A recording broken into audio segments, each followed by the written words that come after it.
Hello students, welcome to my channel Gyan Ganga. Students, स्वागत है आपका हमारे चैनल ज्ञान गंगा पर। और स्टूडेंट्स, हम ये नई लेक्चर सीरीज़ स्टार्ट करने वाले हैं जिसमें बहुत सारे एमसीक्यूज़ लेके आ रहा हूँ जो कि इंग्लिश लिटरेचर पर बेस्ड हैं। और ये सारे एमसीक्यूज़ आपको NTA, UGC net, TGT, PGT सभी एग्ज़ाम से मदद करेंगे जहाँ भी आप इंग्लिश लिटरेचर को डील कर रहे हैं। तो स्टूडेंट्स, ये मैं हिंदी और इंग्लिश मीडियम दोनों के हिसाब से बना दे रहा हूँ ताकि किसी को कोई दिक्कत ना हो कि भाई कुछ लोग होते हैं पूरा फुल इंग्लिश कन्वर्सेशन नहीं समझ पाते हैं। तो मैं इसलिए इसको इस तरह से बना रहा हूँ so that everybody can go through this single video and get a complete idea of English literature with the help of MCQs. तो चलिए स्टूडेंट्स, हम एमसीक्यूज़ शुरू करने जा रहे हैं जो कि इंग्लिश लिटरेचर से हैं, जो कि हमें एनटीए यूजीसी नेट के लिए स्पेशली बनाए गए हैं, लेकिन ये टीजीटी पीजीटी नेट एग्ज़ाम में भी आपको मदद करेंगे। चलिए लेते हैं अपना पहला क्वेश्चन। पहला क्वेश्चन बोल रहा है students, work of D.H.. Lawrence reflect upon. D.H.. Lawrence का जो वर्क है वो किसके ऊपर रिफ्लेक्ट करता है? So what is the thing on which work of D.H.. Lawrence reflect upon. तो आप बताइए कि डी.एच. लॉरेंस के वर्क में हमें क्या दिखता है? ए, बी, सी, डी चारों ऑप्शन है, इसमें से क्या होगा? आप स्क्रीन पर है, ऑप्शंस पढ़ लीजिए, समझ लीजिए, बताइए। Humanising effect of modernity and industrialisation होगा, या मॉडर्निटी होगा, या वर्ल्ड वॉर 1 होगा, या विक्टोरियन पीरियड होगा? जल्दी से इसका आंसर करिए स्टूडेंट्स, थोड़ा सा आपको टाइम मिलेगा आंसर के लिए, नहीं करेंगे तो मैं बताऊंगा और फिर आप आगे बढ़ेंगे। इस तरह से आपको इसको प्रैक्टिस वे में डालना है कि ये पूरा मॉक टेस्ट है एक तरह से। तो ये पूरा मॉक टेस्ट है एक्सपेक्टेड क्वेश्चंस का, जो कि आने वाले सभी एग्जाम्स में पूछा जा सकता है, चाहे वो टीजीटी हो, चाहे वो पीजीटी हो, चाहे वो एनटीए यूजीसी नेट का हो। तो इंग्लिश लिटरेचर के कंप्लीट सॉल्यूशन के लिए आप मुझे फॉलो कर सकते हैं। हमारे चैनल ये ज्ञान गंगा यूट्यूब पर है यहाँ भी, और आप मुझे अनअकैडमी लर्निंग ऐप पर भी फॉलो कर सकते हैं संदीप कुमार नाम से। तो स्टूडेंट्स, इसका आंसर मैं बता रहा हूँ, इसका आंसर होगा dehumanising effect of modernity and industrialisation. ये है इसका करेक्ट आंसर कि जो भाई डी.एच. लॉरेंस के जो वर्क्स हैं उसमें हमें क्या दिखता है? Dehumanising effect of modernity and industrialisation, ये हमें दिखता है। ठीक है, चलिए इसके बारे में और जानते हैं क्या बताया यहाँ पे। जो भी वर्क्स ऑफ डी.एच. लॉरेंस हैं वो रिफ्लेक्ट करते हैं dehumanising effect of modernity and industrialisation, और उसमें सेक्सुअलिटी के ऊपर भी होता है, इमोशनल हेल्थ के ऊपर होता है, वाइटैलिटी के ऊपर होता है, इंस्टिंक्ट्स के ऊपर होता है, और स्पॉन्टेनिटी के ऊपर है। तो ये सारे टॉपिक्स, ये सारे थीम्स हैं जिनको लेकर के उनके वर्क्स चलते हैं। ठीक है, तो आप याद रखिएगा कि डी.एच. लॉरेंस के वर्क में आपको D humanising effect of modernity मिलेगा, और मॉडर्निटी एंड इंडस्ट्रियलाइजेशन मिलेगा, और आपको सेक्सुअलिटी के ऊपर, इमोशनल हेल्थ के ऊपर, वाइटैलिटी के ऊपर, इंस्टिंक्ट्स के ऊपर और स्पॉन्टेनिटी के ऊपर, इन सभी विषयों पर, इन सभी टॉपिक्स पर आपको उनके वर्क में कुछ ना कुछ उल्लेख मिलेगा। So his works are going to talk about all these things, right? So we have to keep in mind that his works are going to talk about dehumanizing effect of modernity and industrialization, okay, and all these points. So just remember all these points and go through these points very well because these are very important. Okay, students, we have now next question. Students, हमारा next question आ गया है, वो पूछ रहा है who proposed the maxim of make it new. So who gave the maxim of make it new? किसने ये concept दिया, मेक इट न्यू का कॉन्सेप्ट?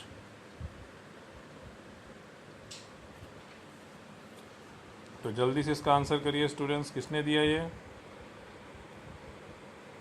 तो who propose the maxim of make it new, ये कॉन्सेप्ट दिया गया है किसके द्वारा? ये कॉन्सेप्ट दिया गया है, जल्दी से इसको बताइए। तो ये कॉन्सेप्ट दिया गया है किसके द्वारा स्टूडेंट्स? इसका आंसर है इजरा पाउंड। याद रखिएगा, आपको आता है तो ठीक है, नहीं आता तो कोई बात नहीं।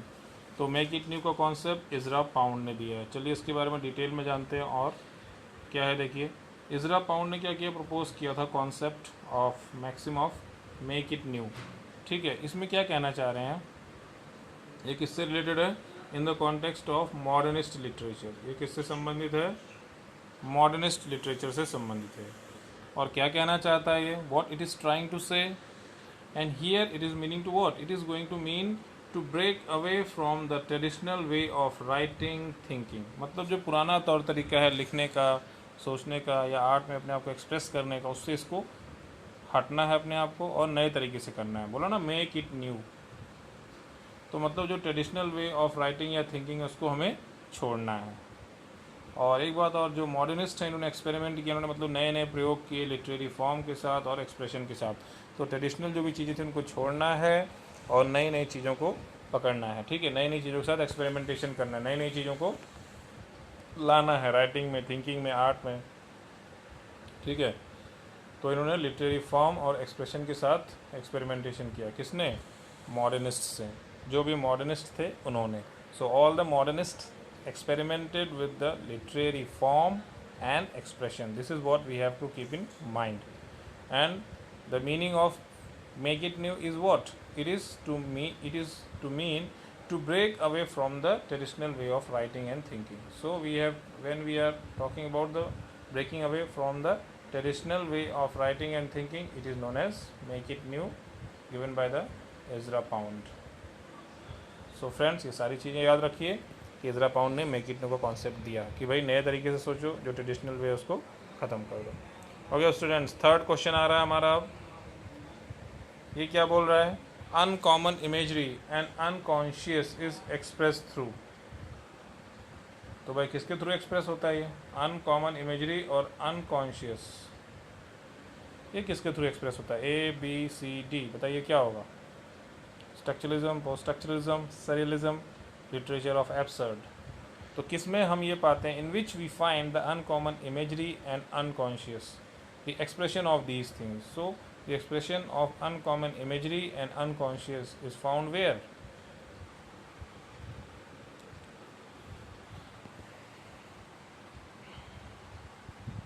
जल्दी से इसका आंसर करिए स्टूडेंट्स।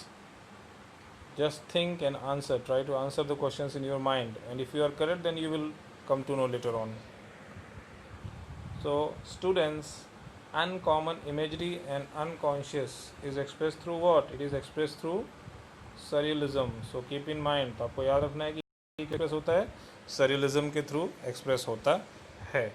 ठीक है, तो अनकॉमन इमेजरी और अनकॉन्शियस जो है वो surrealism के थ्रू एक्सप्रेस होता है। चलिए surrealism के बारे में जानते हैं। surrealism, तो surrealism कब आया था? appeared in Europe after world war one. याद रखिएगा, सरलिज्म जो है वो कब आया?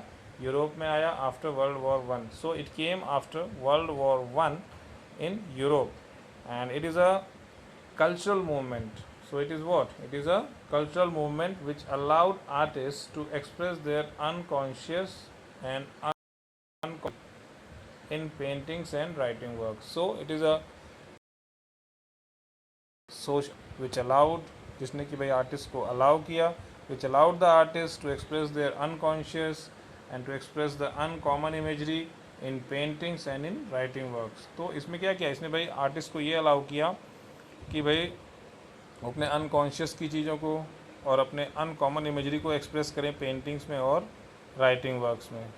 ये कब आया? वर्ल्ड वन के बाद आया ये यूरोप में एक कल्चरल मूवमेंट के रूप में। ठीक है, ये एक कल्चरल मूवमेंट के रूप में सरलिज्म आया। And they created strange creatures from everyday objects. So they are creating what? They are creating strange creatures from everyday objects. तो इन लोगों ने strange creatures को बनाया। तो ये भी आपको याद रखना है कि जो नॉर्मल सी चीज़ें होती है उससे इन्होंने बहुत ही स्ट्रेंज अलग अलग तरह की क्रीचर्स को तैयार कर दिया। तो ये है सरलिज्म। और देखिए क्या दिया है सरलिज्म में। जो टर्म सरलिज्म था ये किसने कॉइन किया? देखिए इतना डिटेल में हम सब कुछ पढ़ ले रहे हैं। We are discussing the concept after the question in very kind of mock test and study, both the things going on together. तो मॉक टेस्ट भी हो रहा है और साथ में हम डिटेल में पढ़ भी रहे हैं। देखिए तो ये डिटेल हम, इससे बहुत सारे क्वेश्चंस बनने के चांसेस हैं। तो ये जो डिटेल है बहुत ध्यान से पढ़िए, बहुत समझिए, इसको नोट कर लीजिए या पढ़ लीजिए, लिख लीजिए, 2 बार 4 बार देख कर लीजिए, अपने दिमाग में चीज़ों को बिठा लीजिए, बस आपके दिमाग में होना चाहिए। तो बोल रहा था टर्म सरलिज्म है, ये किसने कॉइन किया? It is coined by Guillaume Apollinaire. So it is coined by Guillaume Apollinaire. कब कॉइन किया था? 1917 में। So the term surrealism was coined by Guillaume Apollinaire in 1917। ये टर्म किसके द्वारा दिया गया? गुलेम एपोलिनायर के द्वारा 1917 में।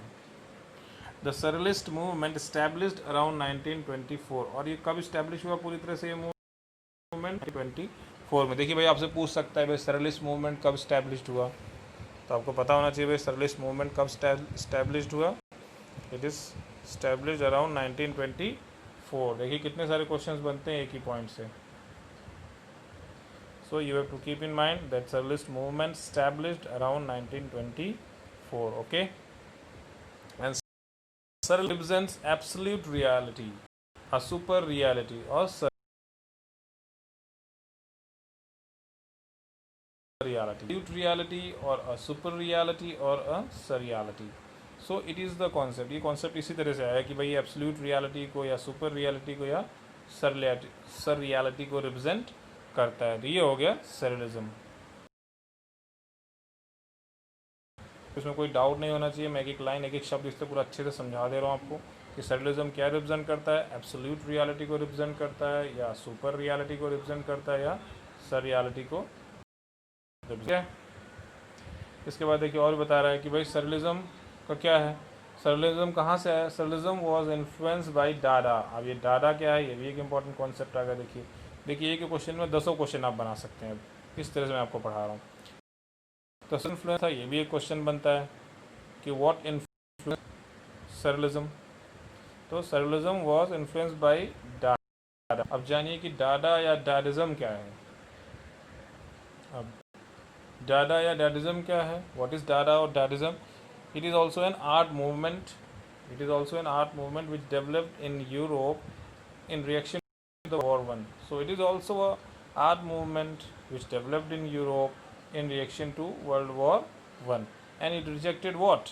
It rejected the logic, reason, and aestheticism of the modernist capitalist society. So they were against the modernist capitalist society. So they are rejecting what? They are rejecting the logic, they are rejecting the reason, and they are rejecting the aestheticism of what? Of the modernist capitalist society. So this is what we have to keep in mind, that surrealism was influenced by Dada or Dadism. And Dadaism is what? Dadaism क्या है? Dadaism is an art movement that developed in Europe and it was also in reaction to World War I. और Dadaism ने किसको reject कर दिया? Logic, reason और एस्थेटिज्म, जो भी मॉडर्निस्ट कैपिटलिस्ट सोसाइटी का जो भी लॉजिक, रीजन और एस्थेटिज्म था, इस सभी को रिजेक्ट कर दिया Dadaism ने। तो सरलिज्म भी कहीं ना कहीं इसी से इन्फ्लुएंस्ड हुआ। मतलब नई चीज़ें चाहिए, नए हिसाब से सोचना है, नए तरीके से करना है, बस वही चीज़ है। ठीक है, तो ये है आपका। देखिए सरलिज्म आपको बता रहा है कि भाई अनकॉन्शियस को हमें रिप्रेजेंट करना है, अनकॉमन चीज़ें, नई चीज़ें हैं ना, ये सारी चीज़ें आ जाएंगी। तो ये कुछ नया करने की बात है, ये भी कहीं ना कहीं इसमें भी। ठीक है ना। अब देखिए एक और पॉइंट आ रहा है कि डैडिज्म क्या है। Dadaism express nonsense, irrationality and anti bourgeois protest in their works.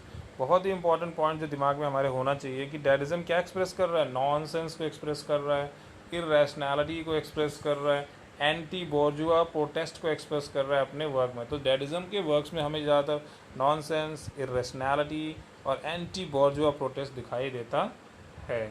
तो these are all the things which are related to Dadaism. So students, you have to keep all these things in your mind, and these are very very very important points. This can be asked in TGT, PGT और NTA UGC NET, wherever you are dealing with English literature. तो ये mainly मैंने net के level का बना दिया है, वैसे ये TGT PGT में भी बहुत हेल्प आपको करेगा। ठीक है, ये हो गया हमारा सरलिज्म, डैडिज्म। देखिए कितने सारे कॉन्सेप्ट एक ही क्वेश्चन से संबंधित में हमारे बन गए ना, तो इसको आप याद रखिएगा कि सरलिज्म, डैडिज्म क्या क्वेश्चन इससे आपको बन सकते हैं, किसने कॉइन किया, कब, क्या रिप्रेजेंट करता है ये। ठीक है, चलिए नेक्स्ट क्वेश्चन हमारा, who is a post colonial critic. Post colonial critic कौन है इसमें से, चलिए जल्दी से बताइए। एडवर्ड सईद, जैक्स लगान, सीमस सीरी, मिशेल फोको, कौन है इसमें से पोस्ट कॉलोनियल क्रिटिक। तो स्टूडेंट्स ये बहुत ही सिंपल सा क्वेश्चन है, पोस्ट कॉलोनियल क्रिटिक की बात आ रही है तो आपका तुरंत एडवर्ड सईद पे नाम आपको तुरंत दिमाग में आना चाहिए। ठीक है, एडवर्ड सईद क्या है, पोस्ट कॉलोनियल क्रिटिक हैं। और एडवर्ड सईद क्या है, कल्चरल क्रिटिक हैं, और जो कि फाउंडर हैं पोस्ट कॉलोनियल स्टडीज़ के, तो आपको याद रखना है कि ये फाउंडर भी हैं पोस्ट कॉलोनियल स्टडीज़ के, ये पोस्ट कॉलोनियल क्रिटिक भी हैं, और ये एक फ़लस्तीनियन अमेरिकन हैं, ये भी याद रखना है। और जो पोस्ट कॉलोनियल लिटरेचर होता है वो क्या होता है, ये वो लिटरेचर होता है by the people of areas which was formerly colonise, यानी कि ऐसे एरियाज जो पहले कॉलोनाइज थे वहाँ के लोगों का जो लिटरेचर होता है उसको बोलते हैं पोस्ट कॉलोनियल लिटरेचर। ठीक है, so we have to keep in mind that post colonial literature is what, it is the literature by the people of the area which were formerly colonise, जो पहले colonise थे वहाँ के लोगों के द्वारा के जो लिटरेचर होते हैं उसको बोलते हैं पोस्ट कॉलोनियल लिटरेचर। और याद रखिएगा एडवर्ड सईद एक पोस्ट कॉलोनियल क्रिटिक हैं। ठीक है, ये हो गया 4th क्वेश्चन। स्टूडेंट्स, अब हमारा ये लास्ट क्वेश्चन आज के प्रेजेंटेशन का, हम 5 क्वेश्चन डिस्कस कर रहे हैं और आपको पता ही चल रहा होगा कि 5 के पीछे पीछे हम कम से कम 15-20 और डिस्कस कर रहे हैं ना, तो बहुत डिटेल में एक एक लाइन एक एक शब्द पे ध्यान रख के आपको पढ़ना है। चलिए नेक्स्ट क्वेश्चन पे आ जाते हैं। बोल रहा Lucy grey was published in, अब ये लूसी ग्रे क्या है, कहाँ पब्लिश हुई थी, ये पूरा डिटेल्स को आपको जानना है। लिरिकल बैलेंस में, बायोग्राफिकल लिटरेरिया में, कलेक्टेड पोएम्स में, या पोएम्स इन 2 वॉल्यूम्स में। तो लूसी ग्रे किस में पब्लिश हुई, तो आपको याद रखना है कि लूसी ग्रे किस में पब्लिश हुई थी स्टूडेंट्स। तो बहुत ही कॉमन सा क्वेश्चन है जो पूछा जा सकता है, इसका आंसर क्या है, पता तो अच्छी बात है, नहीं आता तो हम तो बता ही रहे हैं। So students, you have to keep in mind that Lucy Gray was published in Lyrical Ballads. Okay, तो Lucy Gray किसमें पब्लिश हुई, Lyrical Ballads में। आइए देखते हैं Lyrical Ballad, Lucy Gray कहाँ पब्लिश हुई, Lyrical Ballads में। Okay, so keep in mind that Lucy Gray was published in Lyrical Ballads by William Wordsworth। ये सारी चीज़ें आपको पता होना चाहिए, बहुत ही इंपॉर्टेंट पोएम, इसको बहुत डिटेल में भी आपको पढ़ना है। ठीक है, तो इसके ऊपर मैं बहुत सारे क्वेश्चंस बना दूंगा। और लूसी ग्रे है, ये कहाँ पब्लिश हुई, लिरिकल बैलेंस में पब्लिश हुई। लूसी ग्रे क्या है, एक पोएम है जो कि रिटन है विलियम वर्ड्सवर्थ के द्वारा लिखी गई है। और ये क्या डिस्क्राइब करती है, it describe the death of a young girl. ये क्या डिस्क्राइब करती है लूसी ग्रे पोएम, ये डिस्क्राइब करती है एक यंग गर्ल की डेथ को, मतलब एक बहुत ही कम उम्र की लड़की जो होती है, जवान लड़की होती है, वो मर जाती है। और लूसी ग्रे उसका नाम है, जो कहाँ जाती है, जो एक स्टॉर्म में बाहर चली जाती है, तूफ़ान में एक शाम को, और वहीं जाके वो मर जाती है उस तूफ़ान में। तो who went out into a storm one evening, मतलब एक शाम को एक लड़की है लूसी जो बहुत ही यंग होती है, जो बाहर जाती है उस तूफ़ान में और जाके वहाँ पे वो मर जाती है। सो it is describing the death of a young girl Lucy grey who went out into a storm one evening. तो स्टूडेंट्स इस तरह से, तो स्टूडेंट्स हमने इस तरह से ये पूरा जान लिया है लूसी ग्रे तक, और ये 5 क्वेश्चन थे हमारे जो हमने डिस्कस कर लिए हैं। तो स्टूडेंट्स इसी तरह से हम 5-5 क्वेश्चन डेली, और अगर आपको कोई भी डाउट हो इसमें तो आप पूछिएगा। तो ये हमारा लास्ट क्वेश्चन था जो हमने डिस्कस कर लिया, और मैं कल फिर ऐसी एक प्रेजेंटेशन लेके आऊँगा। और स्टूडेंट्स आपको बताना चाहूँगा कि पेपर 1 के लिए तो मैं सब कुछ पढ़ा रहा हूँ, और पेपर 2 के लिए मैं इंग्लिश लिटरेचर पढ़ा रहा हूँ। तो दोनों की तैयारी के लिए आप मुझे फॉलो कर सकते हैं, खास करके NTA UGC नेट के लिए मैं पढ़ा रहा हूँ। और मेरे चैनल पे बहुत सारे और भी सब्जेक्ट्स में पढ़ा रहा हूँ, तो वो भी आप पढ़ सकते हैं। तो आप मेरे चैनल पे जाइए, देखिए, प्लेलिस्ट में जाइए, देखिए, बहुत सारे वीडियोज़ हैं, पढ़िए, समझिए, कोई चीज़ ना समझ में आए तो पूछिए। तो स्टूडेंट्स मिलेंगे नेक्स्ट वीडियो में और भी ढेर सारे मॉक टेस्ट के साथ। इस तरह का मॉक टेस्ट मैंने तैयार किया है, इसमें आप क्वेश्चंस की प्रिपरेशन तो कर ही रहे हैं, साथ ही साथ उनके पूरा बैकग्राउंड भी पढ़ रहे हैं, ऐसा नहीं कि सिर्फ क्वेश्चन ही आप लगा रहे हैं। ठीक है, तो ये आपको बहुत हेल्प करने वाला है। तो आप मुझे अनअकैडमी लर्निंग ऐप पर भी फॉलो कर सकते हैं, और अगर प्रेजेंटेशन अच्छा लगे तो ज्ञान गंगा हमारा ये चैनल है, इस पर भी आप मुझे सब्सक्राइब कर सकते हैं। वीडियो अच्छा लगे तो उसको शेयर जरूर करिएगा ताकि दूसरों की भी हेल्प हो सके। तो मिलेंगे स्टूडेंट्स और भी नेक्स्ट 5 क्वेश्चन के साथ कल। Thank you.